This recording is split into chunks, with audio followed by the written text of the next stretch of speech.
Bismillahirrahmanirrahim. Assalamualaikum warahmatullahi wabarakatuh. Nama saya Putri Miswanti dari kelas B4 PGSD 2018. Di sini saya akan menyampaikan sedikit materi mengenai paragraf. Dan sebelum ke materi, buat teman-teman semua jangan lupa like, komen, dan subscribe ya. Paragraf. Apa sih paragraf itu? Apakah kalian pernah mendengarnya? Nah, paragraf adalah sekumpulan kalimat yang saling berkaitan antara kalimat yang satu dengan kalimat yang lain. Nama lain dari paragraf adalah alinea. Biasanya paragraf disebut juga dengan karangan singkat, dan paragraf memiliki satu ide pokok. Kemudian untuk cara penulisannya sedikit menjorok ke bawah atau menggunakan garis baru. Kemudian selanjutnya macam-macam paragraf. Paragraf terbagi menjadi 5 bagian. Yang pertama eksposisi, yang kedua argumentasi, yang ketiga deskripsi, yang keempat persuasi, dan yang kelima narasi. Oke, yang pertama yaitu paragraf eksposisi. Paragraf eksposisi adalah paragraf yang bertujuan untuk menjelaskan dan menerangkan kembali suatu permasalahan kepada pembaca agar pembaca mendapat gambaran yang sejelas-jelasnya tentang sesuatu permasalahan yang dimaksud oleh penulis.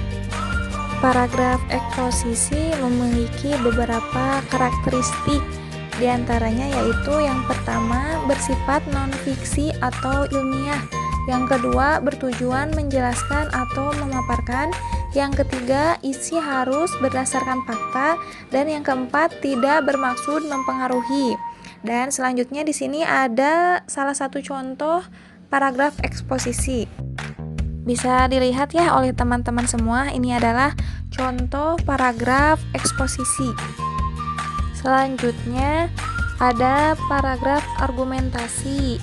Paragraf argumentasi adalah paragraf yang berisi argumen atau pendapat yang disertai alasan-alasan kuat dan meyakinkan. Nah, dalam paragraf argumentasi ini, penulis bermaksud untuk mempengaruhi pembaca melalui penjelasan yang disertai alasan yang kuat, gitu, sesuai fakta. Paragraf argumentasi juga memiliki beberapa karakteristik, diantaranya yaitu yang pertama memiliki ide pokok atau berupa argumen, pendapat tentang sesuatu masalah. Yang kedua memiliki fakta sebagai penjelas yang mendukung gagasan. Yang ketiga memiliki hubungan sebab akibat. Dan yang terakhir menggunakan penjelasan-penjelasan lain untuk memperkuat argumen atau pendapat. Nah, teman-teman bisa lihat ya, contoh di bawah ini adalah contoh paragraf argumentasi. Dan selanjutnya nomor 3 ada paragraf deskripsi.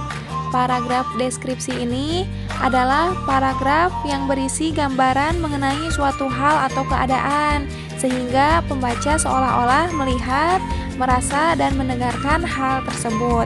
Dan paragraf deskripsi juga memiliki beberapa karakteristik. Yang pertama, menggambarkan atau melukiskan objek tertentu. Yang kedua, menceritakan sebuah objek dari hasil penginderaan. Yang ketiga, bermaksud agar pembaca menyaksikan atau mengalami sendiri. Dan selanjutnya di sini ada contoh paragraf deskripsi, boleh dilihat aja ya oleh teman-teman semua. Oke, yang keempat ada paragraf persuasi. Paragraf persuasi adalah paragraf yang berisi tentang suatu gagasan mengenai suatu permasalahan dengan maksud untuk meyakinkan dan mengajak pembaca melakukan seperti yang diharapkan oleh penulis. Dan karakteristik paragraf persuasi ada 3 poin. Yang pertama yaitu bertujuan untuk mempengaruhi dan mengajak pembaca sesuai yang diharapkan penulis. Selanjutnya memiliki fakta atau bukti untuk mempengaruhi dan mengajak pembaca. Yang ketiga menggunakan bahasa yang menarik untuk mensugesti pembaca untuk melakukan sesuatu yang diharapkan, seperti itu. Dan selanjutnya di sini juga terdapat salah satu contoh paragraf persuasi. Dan yang terakhir, di sini ada paragraf narasi. Paragraf narasi atau paragraf kisahan adalah paragraf yang mengisahkan atau memaparkan suatu kejadian secara berurutan atau kronologis.